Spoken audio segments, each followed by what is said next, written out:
नमस्कार दोस्तों। मेरा नाम योगी सारस्वत है और मैं एक मैकेनिकल इंजीनियर होने के साथ साथ ट्रैकर भी हूँ। ट्रैकर समझते होंगे ना आप? वही जो टेंट और स्लीपिंग बैग पीठ पर लाद कर पहाड़ों में घूमते फिरते रहते हैं इधर उधर। एक्चुअली मैंने अपने ब्लॉग और यूट्यूब वीडियो में एक आध बार इस बात का जिक्र किया था कि मैं बचपन से अस्थमा का मरीज़ रहा हूँ, अस्थमा से पीड़ित रहा हूँ। अस्थमा मतलब दमा, दमा बोलते हैं हिंदी में।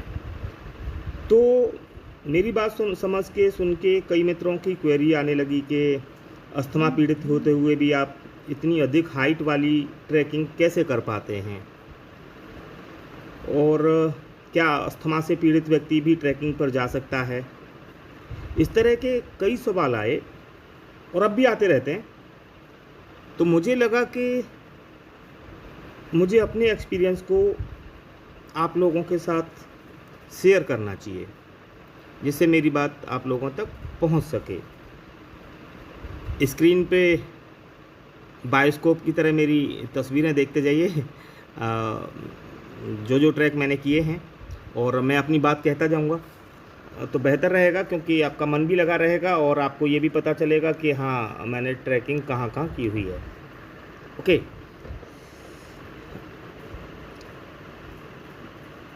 जब आप ये तस्वीरें देखेंगे और मेरी ट्रैकिंग के बारे में जो थोड़ी बहुत मैंने ट्रैक किए हैं, उन्हें जान के आपको लगेगा कि हाँ, आप भी अगर अस्थमा पीड़ित हैं या आपका कोई जानने वाला अस्थमा पीड़ित है, तो आपके अंदर एक कॉन्फिडेंस आएगा और फिर आप खुद डिसाइड कर पाएंगे कि अगर आप अस्थमा से पीड़ित हैं या रहे हैं तो आप ट्रैक पर जा सकते हैं या नहीं जा सकते।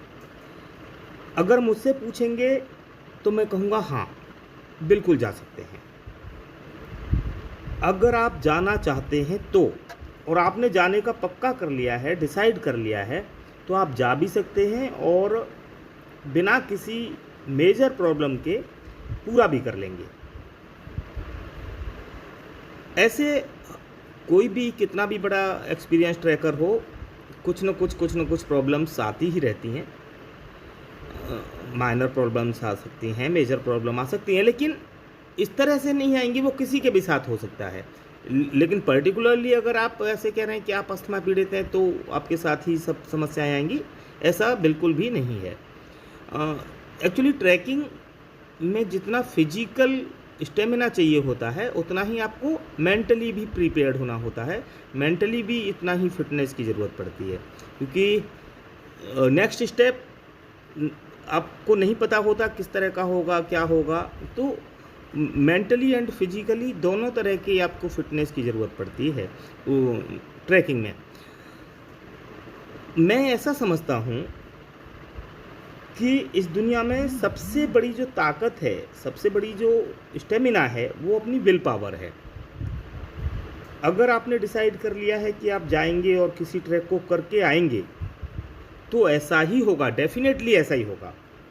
और अगर आप ये सोच कर बैठ गए क्या मैं तो अस्थमा रोगी रहा हूँ या अस्थमा रोगी हूँ, मेरी तो सांस उखड़ती है, वहाँ मेडिसिन कैसे मिलेगी, मैं कैसे ट्रैक कर पाऊँगा, तो सच मानिए फिर आप ट्रैक नहीं कर पाएंगे और फिर आपको ट्रैक पे जाना भी नहीं चाहिए। क्योंकि अंदर से आपकी जो आवाज़ निकलती है वो आपको बहुत स्ट्रॉन्ग बनाती है, बहुत ज़्यादा एनर्जाइज करती है। शरीर से ज़्यादा, शरीर आपका स्वस्थ है, कभी कभी दिक्कत होती है अस्थमा की, तो वो चलेगा, लेकिन अंदर से अगर आप वीक फील कर रहे हैं वो नहीं चल पाएगा। तो पहले आप खुद को अंदर से मजबूत करिए। लेकिन हाई अल्टीट्यूड की ट्रैकिंग पे मत जाइए शुरू से, एकदम से। जब आप डिसाइड कर रहे हैं ट्रैकिंग पे जाने का, तो जाने से पहले खुद को जज करिए एक बार, और पहले कम हाइट का ट्रैक चुनिए अपने लिए, और ऐसा ट्रैक चुनिए जहां आप सुबह जाकर शाम तक वापस अपने बेस पर आ जाएं, वापस शाम तक लौट के आ जाएं अपनी जगह पे। जैसे बद्रीनाथ, मैं एक ट्रैक सजेस्ट करूंगा। बद्रीनाथ धाम से आगे लास्ट विलेज पड़ता है माना, और फिर वसुधारा फॉल। टोटल 7-8 किलोमीटर की ट्रैकिंग है। सुबह जाकर शाम तक आराम से वापस आ सकते हैं बद्रीनाथ तक। इससे आपके अंदर कॉन्फिडेंस आएगा, आपको लगेगा कि हाँ मैं कर सकता हूँ। अगली बार फिर कोई थोड़ी और ज़्यादा हाइट का ट्रैक चूज़ करिए। और हाँ, अपनी मेडिसिन, रोटाहेलर, इनहेलर या जो भी आपकी मेडिसिन चलती हों वो रखना मत भूलिएगा साथ में। लेकिन इनका यूज़ तब तक मत करिए जब तक आपको बिल्कुल इमरजेंसी ना लगे। जब तक ना लगे कि यूज़ नहीं करनी है तो मत करिए, बिल्कुल रेगुलर में मत लीजिए। ट्राई करते रहिए और धीरे धीरे करके अपनी हाइट बढ़ाते जाइएगा ट्रैक की, और आप फील करेंगे कि आपके अंदर का जो कॉन्फिडेंस लेवल है वो डेफिनेटली बढ़ा है। अब मैं थोड़ी सी अपनी बात करूं। एक्चुअली बचपन से ही अस्थमा पीड़ित रहा हूं। हालांकि 2004 एक टर्निंग पॉइंट था मेरे लिए, तब से कम हुआ है कुछ। उससे पहले कई बार हॉस्पिटलाइज हुआ, बिस्तर में रहा, और एक बार तो अपने गांव से 4 किलोमीटर दूर रेलवे स्टेशन है, वहाँ तक पैदल जाते जाते 20-25 बार बैठना पड़ा था। वो अच्छा था कि उस वक्त मेरे साथ मेरा फ्रेंड था।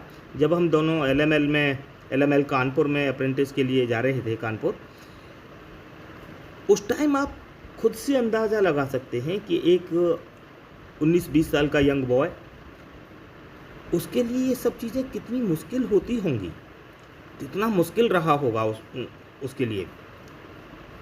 जब सांस उखड़ता था तब ऐसा लगता था कि आज तो जान ही निकल जाएगी, काम तमाम हो गया आज। 24 घंटे में 3 बार एस्थलीन और सिट्रीजिन लेनी पड़ती थी, उनकी टेबलेट्स लेनी पड़ती थी। लगभग हर हफ्ते नेबुलाइजर कराना होता था। दूध तो नहीं, दही, छाछ, कोल्ड ड्रिंक, खाने की तो बात अलग है, छूने तक का मना था कि छुएगा एक आध सिप ले जाएगा, पी जाएगा, तो छूने तक की मनाही थी। वो वक्त ऐसा था कि जॉब में जब मैं था कि कंपनी में ड्यूटी भी मुश्किल से 15 दिन ही जा पाता था, बीमार रहता था। और फिर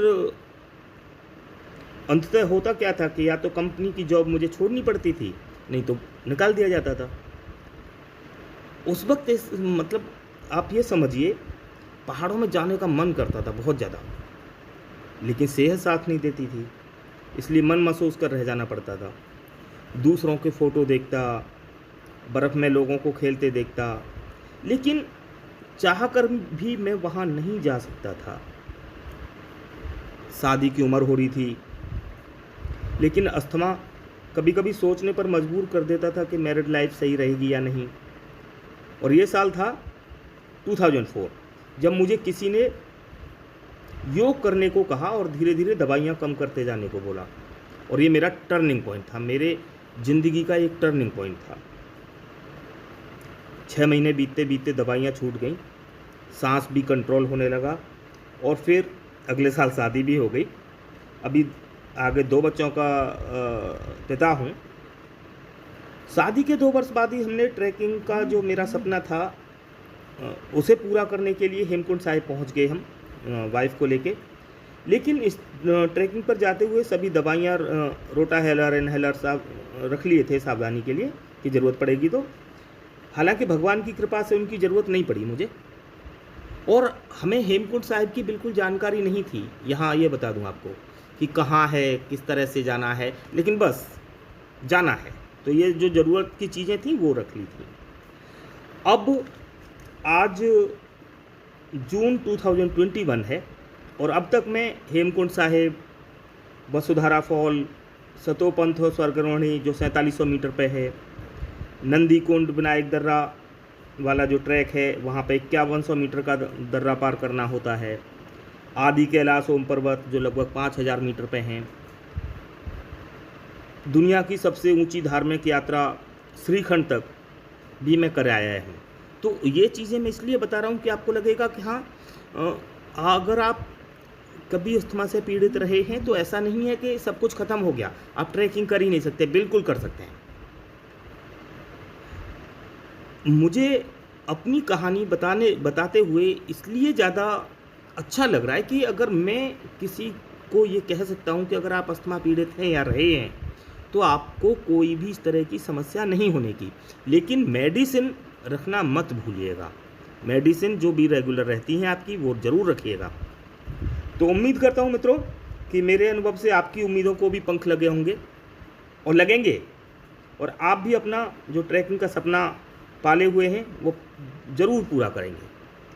मित्रों, एक बात ज़रूर कहूँगा और ये से ध्यान रखिएगा कि अपने सपनों को कभी मरने मत दीजिए, सपनों को कभी मरने मत दीजिए। सपने जिंदा हैं तो आप भी जिंदा हैं। बहुत बहुत धन्यवाद। हर हर महादेव।